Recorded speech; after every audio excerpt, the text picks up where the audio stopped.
Hello friends, I am Aprati. Welcome back to our channel plant से space. ये है सफ़ेद गुड़हल यानी वाइट हिबिस्कस, जिसकी कटिंग की हमें तलाश थी कि अगर मिल जाए तो ग्रो कर लें, लेकिन घर के आसपास कहीं ये लगा हुआ नहीं था तो कटिंग नहीं मिल पाई।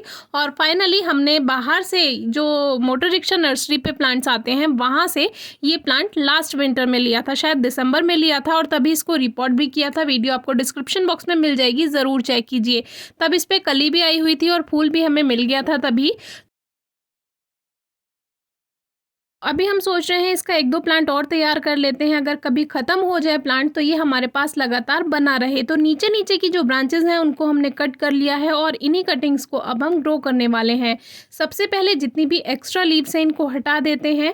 प्लांट की एनर्जी वेस्ट होती है, इसीलिए प्लांट की एनर्जी सेव करने के लिए जितनी भी एक्स्ट्रा लीव्स हैं उनको आप हाफ कट कर सकते हैं या पूरी तरह से हटा सकते हैं। और एक पेंसिल जितनी आप इसकी कटिंग्स तैयार कर लीजिए और ये ग्रो कर दीजिए। वैसे हिबिस्कस में मैंने एक चीज़ नोटिस की है कि जितनी छोटी कटिंग आप ग्रो करेंगे उतनी ही वो जल्दी और अच्छी ग्रोथ करेगी।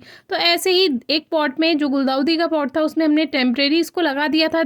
ऐसे ही हमने सावनी पर एक वीडियो शेयर की है और उसके कटिंग्स को हमने शिफ्ट भी कर दिया है, वो आपको डिस्क्रिप्शन बॉक्स में मिल जाएंगी, ज़रूर चेक कीजिए अगर आपने चेक नहीं की है वो वीडियो। तो इसकी ये कटिंग्स हमने इस तरह से ऐसे ही लगा दी, और जो एक्स्ट्रा हमें बड़ी लग रही थी उनको भी हल्का हल्का ऊपर से कट कर दिया। और एक छोटी छोटी कटिंग भी हम जगह जगह लगा देते हैं किसी भी पॉट में, और उन सब में ग्रोथ हो जाती है। तो आप देख सकते हैं कि इसमें ग्रोथ स्टार्ट हो गई। कुछ कटिंग्स सूख भी जाती हैं, उसके कई कारण होते हैं। मान लीजिए मिट्टी में ज़्यादा नमी हो गई है या सीधी धूप पड़ गई, क्योंकि हम इन कटिंग्स को बचा कर नहीं रखते हैं, डायरेक्ट ऐसे ही किसी भी पॉट में लगा देते हैं। सूरज की धूप भी पड़ती है लेकिन उससे कोई ज़्यादा इफेक्ट नहीं पड़ता है, इसीलिए इसको लेकर आप ये ना सोचें कि इसको छाया में रखना ही ज़रूरी है। तो वो पीछे की जो दो कटिंग्स थी वो सूख गई थी, लेकिन आगे की ये जो दो कटिंग्स हैं इसमें ग्रोथ हो गई थी।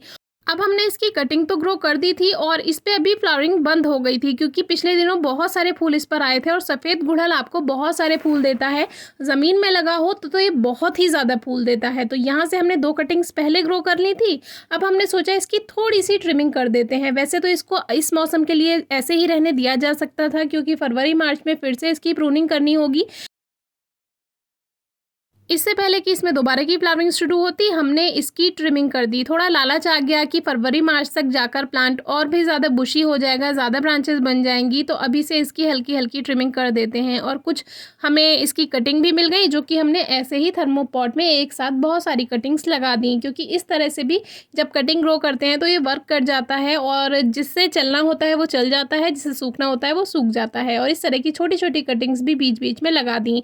और एक बहुत छोटी कटिंग जो हमने लगाई थी, देखिए उसमें ग्रोथ हो चुकी है, वो अभी भी हरी है। तो इस तरह की बहुत छोटी कटिंग, और ये मैंने पहले भी ट्राई किया है। 2 इंच की एक कटिंग मैंने ग्रो की थी, मैंने लास्ट वीडियो में भी आपको बताया, उसमें रिजल्ट मिल गया था। अब काफ़ी लोग पूछ रहे हैं कि हिबिस्कस की पत्तियों पर कुछ होल्स हो गए हैं, तो वो इनका काम होता है, ये लोकस्ट होता है और ये पत्तियां खाता रहता है। आजकल गुलदाउदी की भी पत्तियां ये खा रहा है और इस तरह से ये छेद कर देता है पत्तियों में। तो आजकल बरसात में देखने के लिए मिल जाते हैं, इनको पकड़कर आप गार्डन से दूर फेंक सकते हैं। कोई ज़्यादा इसको मारने की ज़रूरत नहीं है, किसी भी इंसेक्ट को ना मारें, क्योंकि नेचर में हर इंसेक्ट का कोई ना कोई रोल होता है। उनको उठाकर आप गार्डन से दूर कर दीजिए।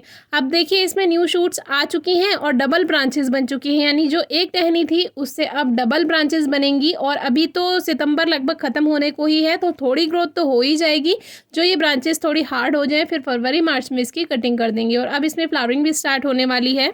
तो इस तरह से थोड़ी फ्लावरिंग अगर रुक गई है किसी प्लांट की तो हल्की हल्की ट्रिमिंग कर दीजिए, उसमें न्यू शूट्स आएंगी, प्लांट और भी ज़्यादा घना हो जाएगा और दोबारा से फ्लावरिंग देने के लिए तैयार है। जो भी हम प्लांट की पिंचिंग करते हैं उसकी शूट को हम फेंकते नहीं हैं, वो ऐसे ही किसी भी पॉट में लगा देते हैं। तो देखिए गुड़हल में तो ग्रोथ हो ही गई, साथ ही इसमें तुलसी जी की छोटी सी कटिंग लगी हुई है, एक एरेंथेमम की कटिंग लगी हुई है। तो इस तरह से ये छोटी छोटी कटिंग्स भी ग्रोथ कर जाती हैं। तो ये भी आप ट्राई कर सकते हैं अगर बड़ी कटिंग्स ग्रो नहीं करनी है तो। और जो थर्मोपॉट में कटिंग ग्रो की थी उनको तो हमने शूट किया ही नहीं, तो अभी तुरंत ही ये वीडियो शूट की है। तो देखिए छोटी छोटी कटिंग्स ग्रोथ कर गई हैं, अभी भी हरी हैं, पत्तियां हरी हैं, तो समझ जाइए इसमें ग्रोथ हो जाएगी।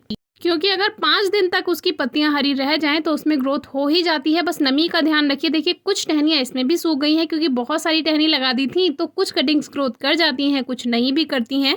एक स्पेशल टिप देना चाहेंगे कि अगर आपको कोई प्लांट नहीं मिल रहा है तो उसकी कटिंग के मिलने का वेट मत कीजिए। वो प्लांट आप नर्सरी से ले आइए, छोटा प्लांट लाएंगे तो कम प्राइस में मिल जाएगा। जैसे कि हमें ये प्लांट मिल गया था, शायद 40 रुपीज़ का उन दिनों मिला था।